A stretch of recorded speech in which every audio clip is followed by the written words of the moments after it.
Take my hand. Take my hand, precious Lord. Take my hand. I don't need for you to take my hand. I need for the Lord to take my hand and lead me on. Because when the way gets rough and the going gets tough, I don't know about you. When you are weak, weary, and worn, precious Lord, take my hand and lead me, guide me. Let me feel your presence. Let me know that you are with me. Oh, and lead me on. Is that all right, Metropolitan? Oh, that's all right. Thank you, God. Woo.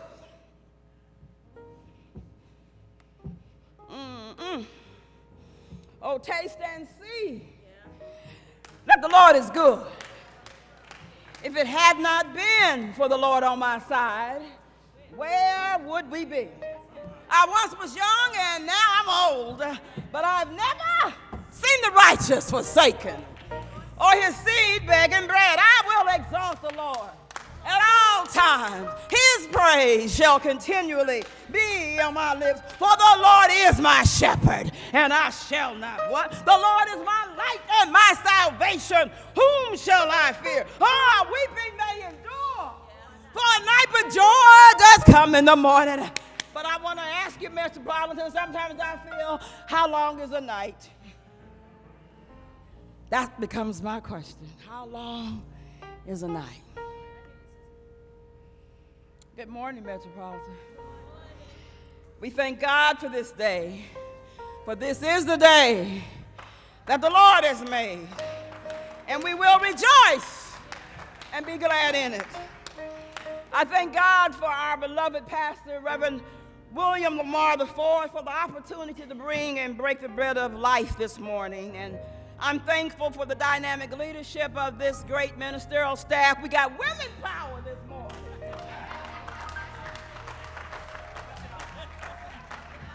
The women who were at the tomb, they are behind me this morning.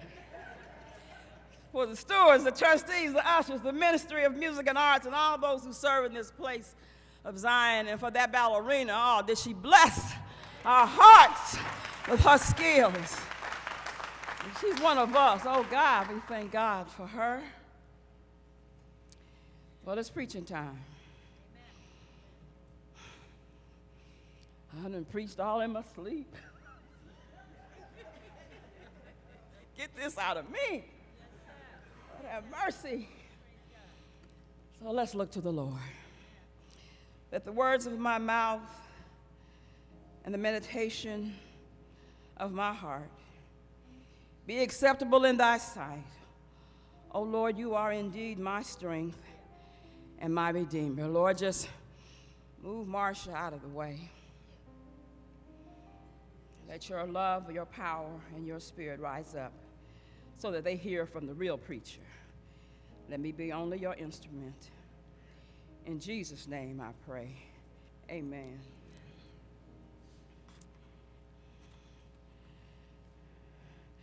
Now, faith is the substance of things hoped for, the evidence of things not seen. You can't see it. You can't touch it. You must just believe that it is so. The major organ that engineers and moves our walk with God. It is the foundational principle that drives the engine of who we are as believers and navigating our spiritual journey. And we know that without faith, it is impossible to please God. I don't have to remind you of the difficult and challenging times we are living in. We're seeing 50-year legislation like the Voting Rights Act being dismembered, the lives of black men and black women under siege, and police brutality and corruption in our communities heightened beyond proportion. And we're experiencing political, economic, and educational sabotage of programmatic endeavors that serve and are sensitive to the needs of the least of these, those who are disenfranchised. The decay of health care and health systems that are systemically driven by insurance industries rather than the voices of the health professionals. Observing more attention being given to the care and humanity of animals than to the care of the human spirit.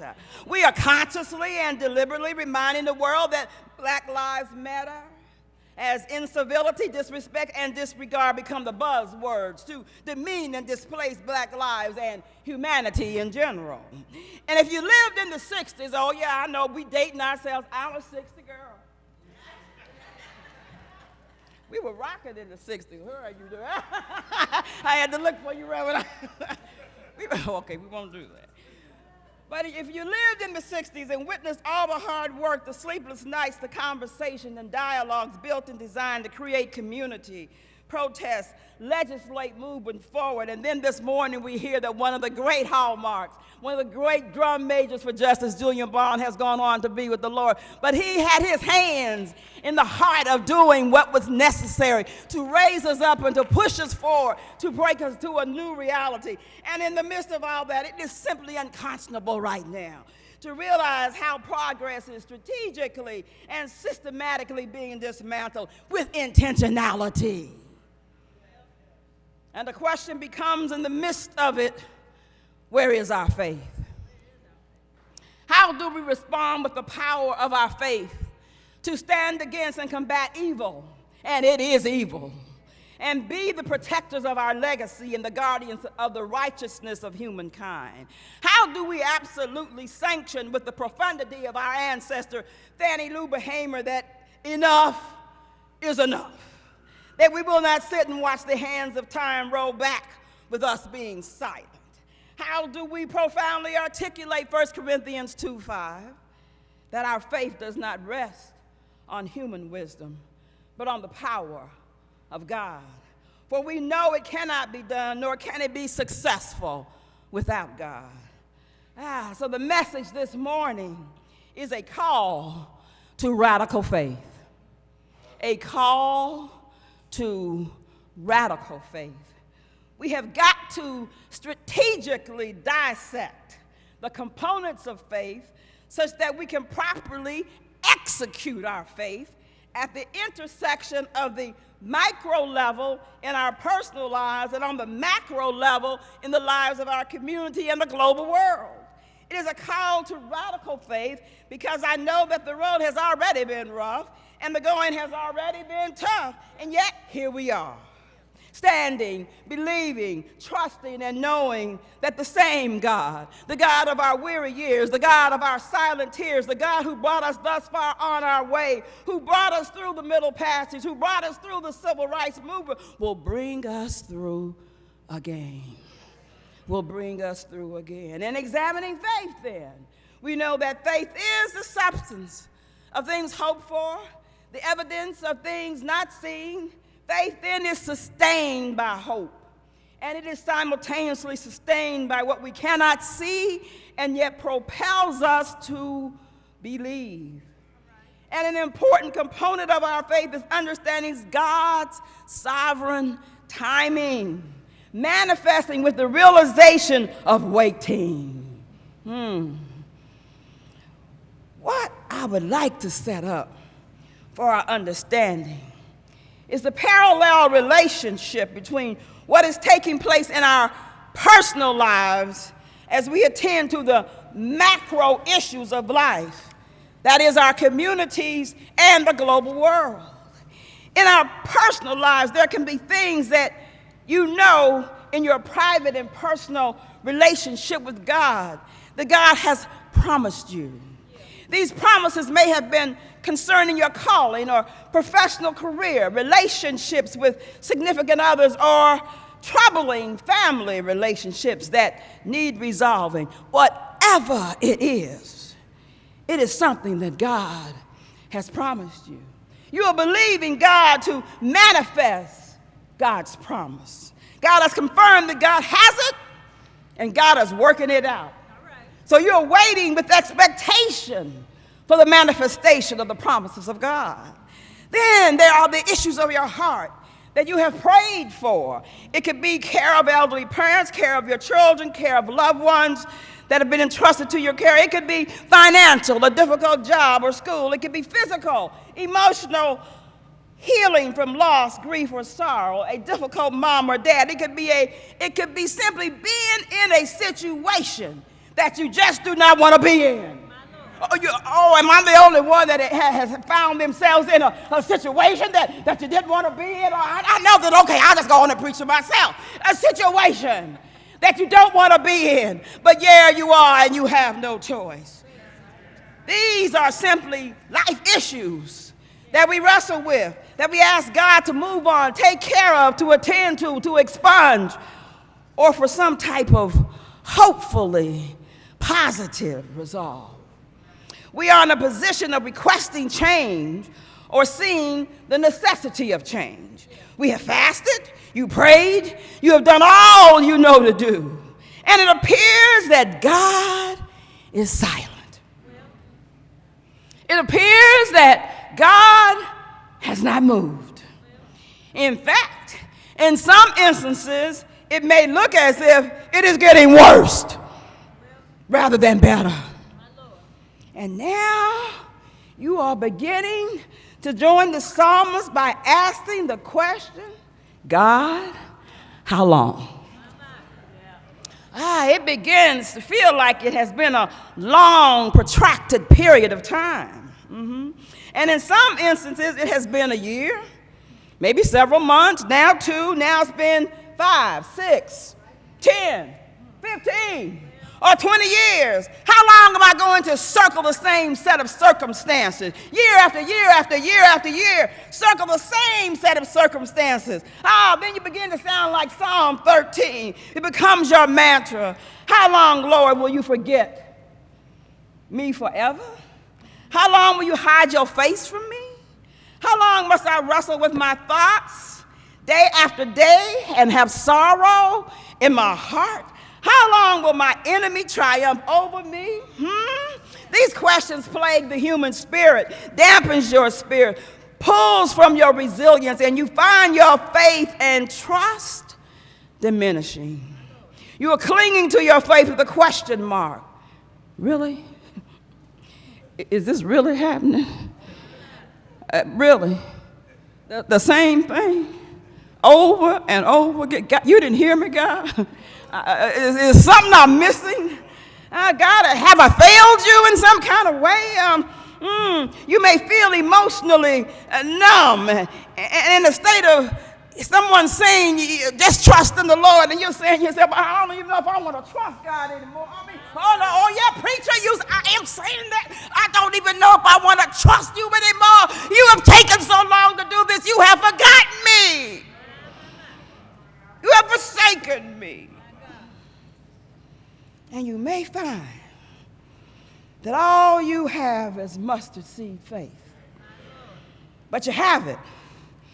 And that is all that is required. I've been with my daughter in Nashville for the last few weeks, and I said, Malika, hold on to your mustard seed faith. She said, Mommy, my mustard seed just fell off the table. I said, pick it up. Pick it up. It may just be a little tiny seed. Pick it up and hold on to it.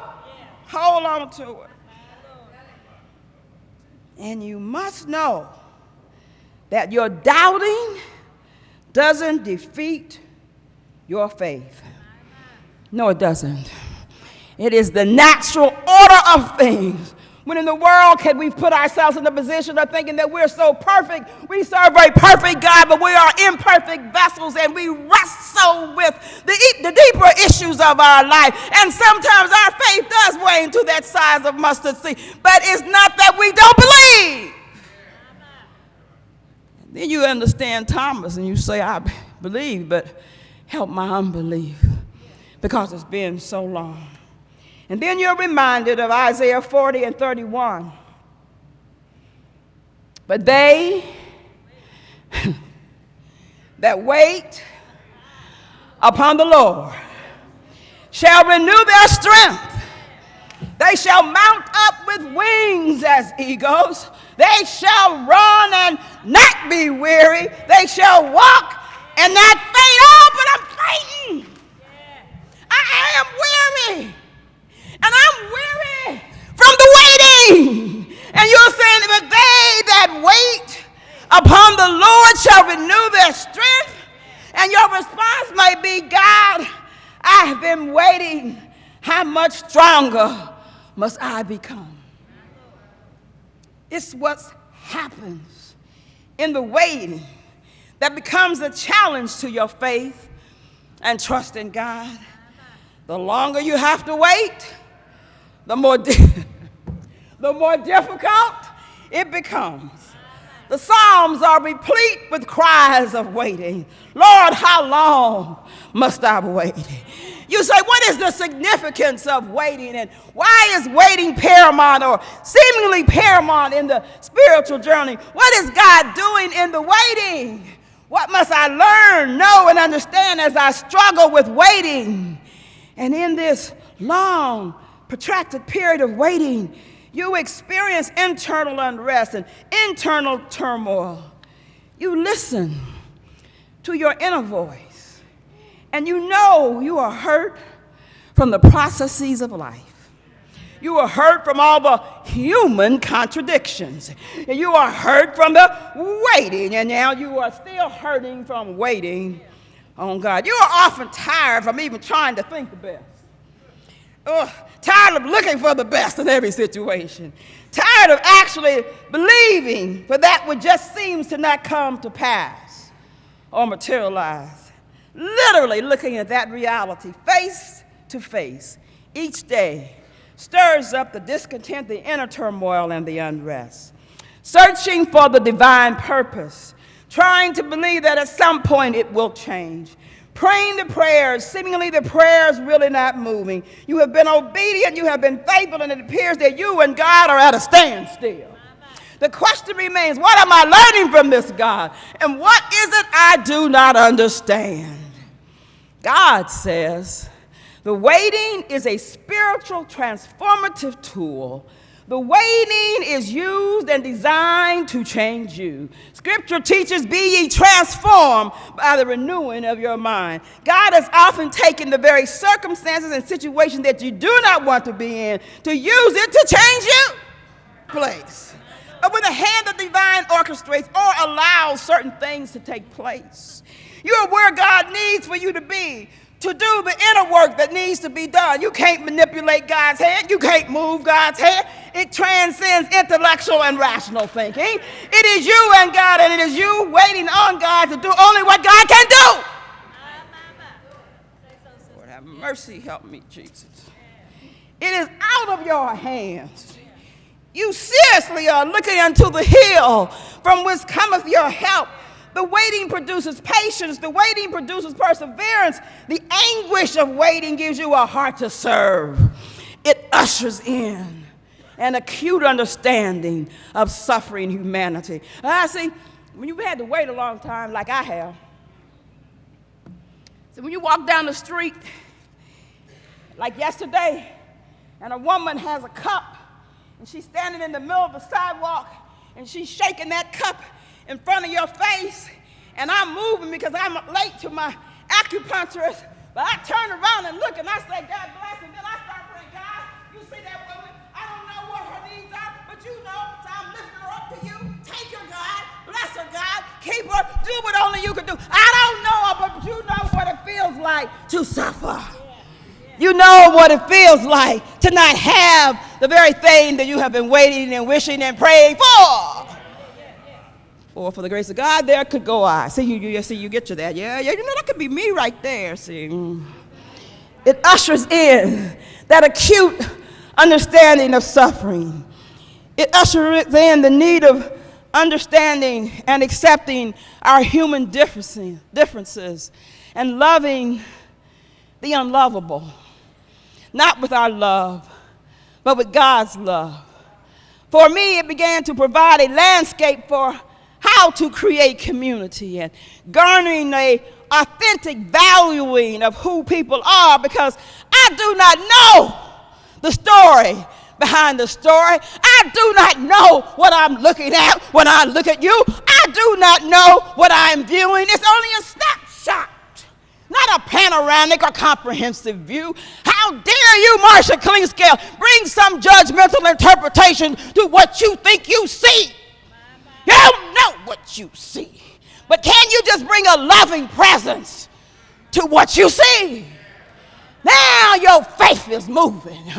It's moving a mountain of despair where someone is hurting, but you don't take it robbery to stop and recognize and to sit and keep your mouth shut. Don't start giving advice.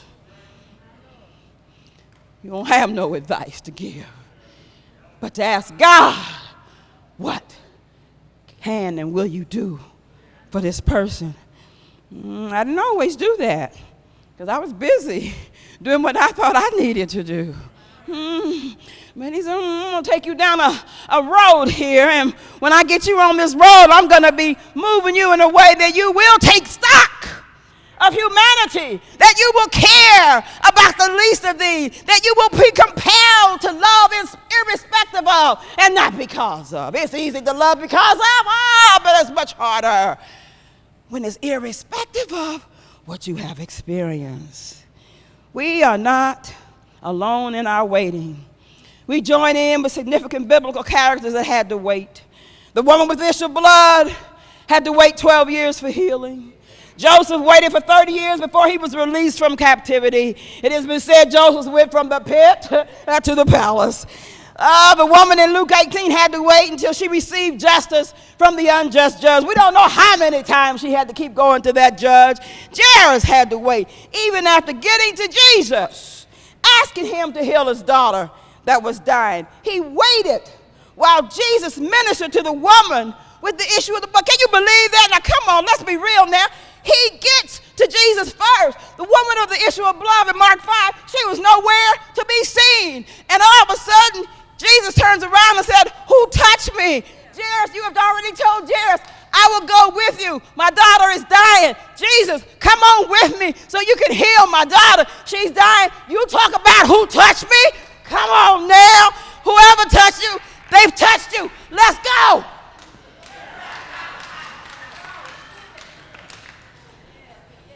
Who touched me? We're in a crowd. What do you mean? And then Jairus said, my daughter is dying, and Jesus takes time to listen to her story. Now, I don't know, maybe y'all different from me, but if I had gotten to Jesus and said, Malika is dying, now, Jesus, I need you to come lay hands on Malika. She's dying, and if I had to just stand there and wait. She had received the healing. Soon as she touched the hem of the garment, the healing has manifested within her. In my little intellectual pea-brain mind, can't you come back and talk to this woman later? Do you still have to stand here and hear the whole story about how she got in this 12-year condition? I don't think so, Jesus. Woo! And then they take off walking. And now here come people from Jairus' house saying, don't let the rabbi come now. Rabbi, you might as well stop because she's dead. Dead?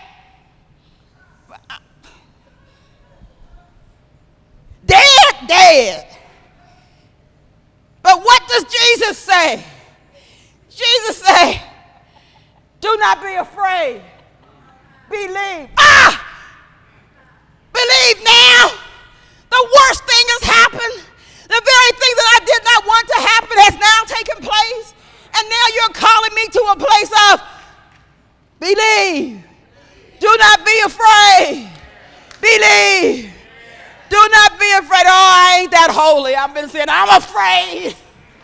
I'm scared. You failed me. I don't want to see a dead daughter. That's a call to radical faith. Radical faith.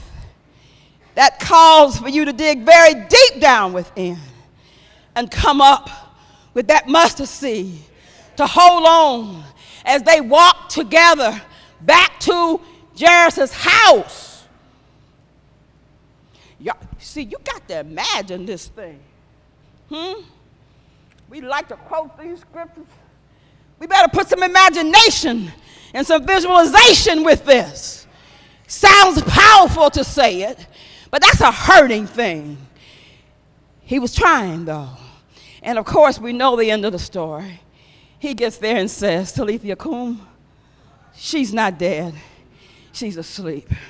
Now, I submit to you that perhaps when Jairus and Jesus met and he made his request, then perhaps Jesus just went on and put her to sleep right then. Because when you bring your request, Jesus already knows what he's going to do. He already knows what he's going to do. Even though now that you have come to the end of yourself, he already knows what he's going to do. He is what the 5-year-old told me the other day. He's just a silent narrator. Narrating your life and not telling you what he's doing. Because he's what? He's sovereign. And he does not have to do that. Well, we say that Jairus had to wait. Sarah and Abraham had to wait for the fulfillment of what God had promised and having a child in their old age. Come on, give it a break. Sarah laughed. I would have laughed too. Are you serious? Kidding me? I don't know about you women. Really? All of us like, I have a baby now. Oh, yeah, I can hardly stand up now. You talk about a baby. Yeah, I would have laughed real hard. But God's promise was true and fulfilled. And he fulfilled what he had proclaimed. Hagar had to wait. Ain't that something? Hagar now has gotten mistreated by Sarah because Sarah couldn't wait. Then pulls her into her situation of lack of faith. Hagar says, oh, wait a minute now. I'm getting betrayed by not only the sister, also being betrayed by Abraham and alienated. He didn't have the guts to stand up and do what he was supposed to do. So she flees. A lot of people say that they didn't know where she was going. She knew exactly where she's going. Hagar is an Egyptian. She was looking at the cartographers. If you look at the map, she was going along the trail of getting to Egypt. She knew exactly where she's going. She gets into that wilderness, and what happened? God stops her, speaks to her, and what does he do? He sends her back. And then he said, you got to wait a little bit longer before I move. Oh, my God. Is waiting not a part of the biblical landscape? Do we not have those who have gone before us? Now, this is the one I really love. The mother of King David. For those of us, you were with me on Mother's Day at the Mother's Day breakfast, know that I lifted up the mother of King David. Do you know her name is nowhere in the Bible? Do you know that she is not mentioned? And yet she has birthed and brought into the world this dynamic king. Her name is Nitzaveh. And she had to wait 28 years before she could see justice and her name to be cleared from being adulterous. For she had taken a bold stand, switched places with a Canaanite maidservant who her husband Jesse sought to have a child with while they were separated. The Canaanite woman tells Nitzaveh, let us learn from your ancestresses and replicate their actions. Switch places with me tonight. Leah and Rachel switch places. Nitzaveh conceived and stood in silence, and no one knew that David was Jesse's or Yishai's son until Samuel anointed him as king. 28 years of them talking about her. 28 years of them almost going to kill her and throw stones. 28 years of her children being very embarrassed about who she was. But she was going to keep that lineage straight. And that in this quest for Yishai and Jesse to find out his real lineage, she comes in and says, no, we ain't going to do that. We're not messing up this lineage. And guess what? Then David had to wait before a coming king. Although he had been anointed as king, had to return to the pasture. And H. Beecher Hicks says he calls it pasture time. For it is pasture time in the waiting time, that God is working out the demons in you that could be destructive for your leadership, your calling, your assignment. He sent him back the pasture where he had to continue to do and fight with lions and bears and do all of that stuff, because when he brought him out, he was ready. Goliath was no challenge. He said, oh no, I've been fighting lions and bears. I surely can take on this. Building him for his real assignment. The woman in Luke 13 was been over 18 years. And then Jesus said, woman, you are set free from your infirmity. Job had to wait for renewal and restoration after being God's faithful and obedient servant. Ridiculed, demeaned by his friends, lost everything, suffered physically, emotionally, depressed by it all, because he has been faithful, he's been obedient, and has been an upstanding citizen. And his question became, how long must I suffer? And really, why am I suffering when I know I've done what you called me to do?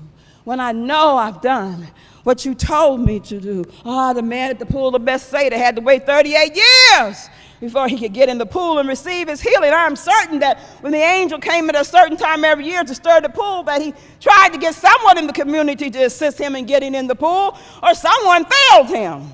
And he had to wait and continue to wait. Or maybe he was paralyzed by his own mind, angry at his own condition, and had to wait 38 years after receiving his healing. But what we do know is that he had to wait. And it took 38 years. The waiting is not comfortable. It is frustrating, it is perplexing, and it doesn't make sense to you. Then well-meaning folks start quoting scriptures to you, trying to bring theological interpretation to your suffering. But suffering is painful and often inexplainable. Can you just be a presence of love and support? I do not need to hear your finite explanation to a divine mission. You resent, you are resentful, and you are angry with God. I was cussing this week. Lord, have mercy, help me, Jesus. Nobody wants to preach about waiting when I'm still waiting. Now, let Reverend Aisha preach about it, not me. They were texting me this week, and I said I was struggling. I was struggling out of disobedience because I didn't want to do it. And you may even throw a tantrum, and I did. But the promise seems very dim. The unanswered prayer and disappointment seems to blossom and become bigger than life. You're often embarrassed as you have shared your faith story, your journey, and the question that plagues you is, why God? But waiting is integral to the spiritual journey. It is a metamorphic process.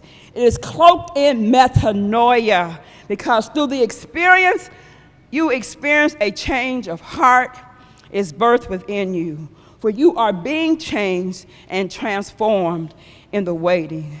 The question becomes, what is God working on in you? I know what he's working on in me. He ain't made it clear in this sermon. See, I was doing real good for about 8 weeks, and then all of a sudden I got mad again. I know, he's still breaking that need to bring that anger up in the despair of what he's doing. The waiting is character building. The waiting builds radical faith. It is a call to believe anyhow and irrespective of. Jairus had been told, your daughter is dead. Jesus said, don't be afraid, believe. He must lean on his faith. Believe.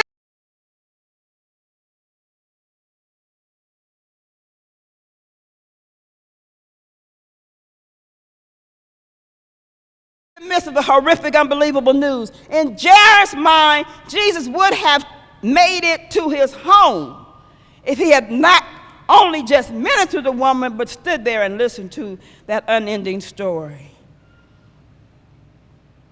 But the word was, don't be afraid, believe. A call to radical faith. Waiting is the time that the potter has the clay, shaping and molding you into the woman of God, woman or man of God, for God's purposes. Waiting is preparation time and is assignment specific in preparing you for the next level of service that God has for you. Juanita Bynum sings, I don't mind waiting. Every time I hear it, I get mad. I don't mind waiting. I don't mind waiting. I'm sitting there saying, I do. And you may not mind, but I do. I really do. But she says, I don't mind waiting, and it's a privilege and an honor to wait. Because she says you're not waiting on God, You are waiting in God. You and God are one in the waiting. God is not external to you, and God is with you and has appointed a time for its completion. The waiting must serve its purpose and rebuild an undying faith. Now the micro personal level has prepared you for the macro global level and the issues that you must face. You have gleaned from the experience of that you are more spiritually equipped to do the work in whatever venue you are called to. It serves a higher purpose for a higher calling. It is a call to radical faith. It will take radical faith to move the mountains of despair, the injustices that are rampant in the earth. It will take radical faith for Metropolitan to be a light of hope where many feel there is no hope and that the church has failed. It will take radical faith to pick up the baton as we enter and move through 177 years of ministry and make a difference in our community and the global world. Let the waiting do its work. An old hymn, "Oh, for a Faith" of the English church, written in 1831 by William Bathurst, says it best. Oh, for a faith that will not shrink, though pressed by every foe, that will not tremble on the brink of any earthly foe, that will not murmur or complain beneath the chastening rod, but in the hour of grief or pain will lean upon its God. A faith that shines more bright and clear when tempests rage without, that when in danger knows no fear, in darkness feels no doubt. Lord, give me such a faith as this, and then whate'er may come, I'll taste in there the hollow bliss of an eternal home. Lord, give me such a faith as this. Comes from waiting, trusting, believing, and leaning close to God, even when you don't want to. For his ways are not your ways, and his thoughts are not your thoughts. But they, Isaiah got it, but they that wait upon the Lord shall renew their strength. They shall mount up with wings as eagles. They shall run and not be weary. They shall walk and not faint. Remember who you're waiting with. Do you not know? Have you not heard? The Lord is the everlasting God, the creator of the ends of the earth. He will not grow tired and weary, and his understanding no one can fathom. He gives strength to the weary and increases the power of the weak. Even youth grow weak and weary, and young men stumble and fall. But they that wait,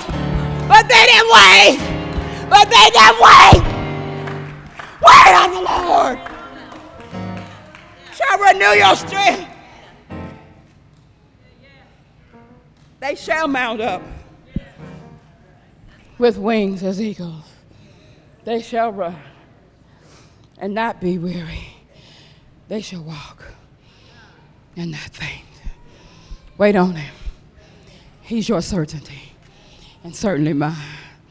God bless you.